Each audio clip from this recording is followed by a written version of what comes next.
Kaugnay nga po sa mga naging puna ng Senado sa Bureau of Immigration sa ilang iniuugnay sa POGO, papanayan po natin si Dana Sandoval, ang tagapagsalita ng Bureau of Immigration. Dana, magandang umaga.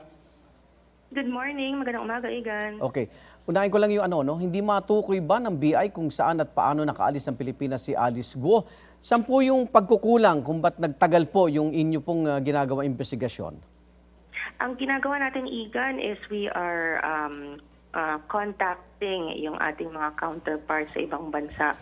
And nakita po natin na nagkaroon din ng mga changes in the management doon sa mga counterparts natin sa ibang bansa. And tinitingnan natin na baka related din dito sa issue na to. But siguro, one of the reasons din yan why there is parang hindi agad sila nakakasagot. But apart from the formal way ng tanong natin sa kanila kung may mga information sila about this, we are also doing some back channeling sa kanila. And there are leads already, there are major leads already. Ang malinaw po dito, hindi po siya sa formal na mga paliparan dumaan. And kasama po yung mga sinabi po ng NICA din during the Senate hearing. It collaborates with the analysis and the information na nakuha po ng immigration. So yung impormasyon ng NICA na malapit sa Tawi-Tawi, dumaan si Guo papuntang Malaysia, nagtutugma sa inyong hawak na mga impormasyon? Same po yung information. Even dun sa case po ni former Spokesman Roque, parehas po ang information na nakukuha ng BI at saka ng NICA. Magtugma po yung mga nakuha nila na data. Pero bago sila napalitan, wala bang mahalaga impormasyon na ibahagi naman sa ating BI? Meron po tayong mga nakuha. That's why we are able to, kumbaga, get a clearer picture kung ano yung mga naging ruta nito. But siguro very limited pa rin, very limited. Even the back channeling, it's difficult to get information on their end. But the investigation has not stopped. Siguro yun lang yung yung gusto nating linawin because there might be an impression that tinigil na, inantay na lang na lumipas ang storya. The investigation has not stopped. Even like a week ago, there's more back channel. Nais kong itanong dahil alam ko inimbestigahan nyo rin, yung kung may kasabwat sa BI, sina Alice Guo, kaya sila nakalabas ng bansa? Doon sa investigation natin, Igan, doon sa information na nakuha natin, walang BI personnel involved dito sa illegal exit ni Guo. Kasi mukhang hindi nga ito sa mga formal na channels dumaan, kaya hindi po dumaan sa immigration. Okay. Isa na po na rin sa BI, yung mga ay hindi raw na-deport na mga Chinese POGO boss at workers. Wala po ba talagang pondo ang BI para sa direct flights pa China?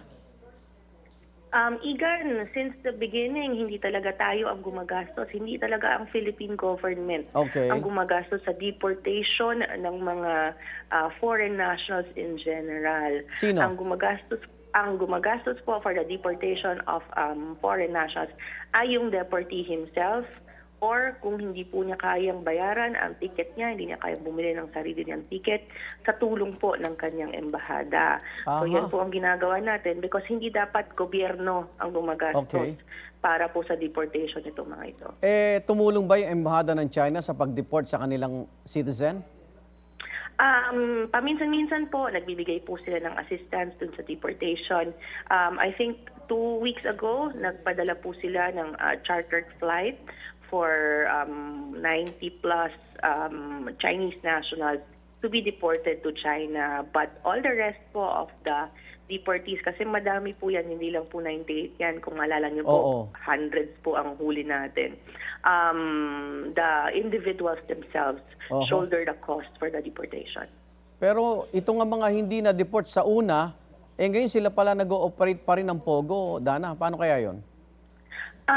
Yung sinasabi siguro Igan na hindi na deport, I think there might be some misunderstanding or miscommunication on that. That Opo. these were not deported dahil ang sinasabi po that they took a connecting flight to wherever to go instead of going straight to China. Ang Okay. goal po ng immigration is to remove them from the shores of the Philippines. Once they the plane has lifted and Oo. once we ensure that they are not inside the country already, considered successful po ang deportation natin. Kung saan pa yan magpunta, ano pang gawin niya sa ibang bansa, hindi na para tutukan ng immigration kung saan mga tumalon-talon pa siya in different countries, because the ultimate goal of the agency is to ensure that this person is not in the country and is blacklisted and will not come back to the Philippines. So Opo. wherever he goes in the world is the individual's own decision, but hindi na pwede sa Pilipinas. Okay. Blacklisted na siya sa Pilipinas. Ma'am Dana, nabanggit mo si Attorney Harry Roque. Sabi mo, parehas sila ng ruta ni Alice Go. Parehas din ba sila ng protector? Hindi natin masabi yan sa ngayon, Igan. Ang tinitingnan natin yung ruta, yung mga paraan, but the individuals who might have assisted them, hindi po tayo siguro yung appropriate agency that could answer this. Pero alam niyo kung nasa na si Attorney Roque? There are leads. We have sightings of him in other countries, kagaya po nung nabanggit kahapon doon Opo. sa Senate hearing. And siguro we continue receiving information from our counterparts about him. Okay, so yung mga puna ng Senado na yan, hanggang kailan na mabibigyan ng magandang sagot, Dana? Ang atin pong commissioner, si Commissioner Viado, nangako po na bibigyan ng impormasyon ng Senado ang opisina po lalo ni Senator Ontiveros immediately within the time na hinihingi po niya. Dahil tayo naman po ay transparent and we're making sure po that lahat po nitong mga concerns na ito ay na-address appropriately. Okay, may kailangan kayo suporta pa para makumpleto na yung mga pending na trabaho ninyo sa BI, Ma'am Dana?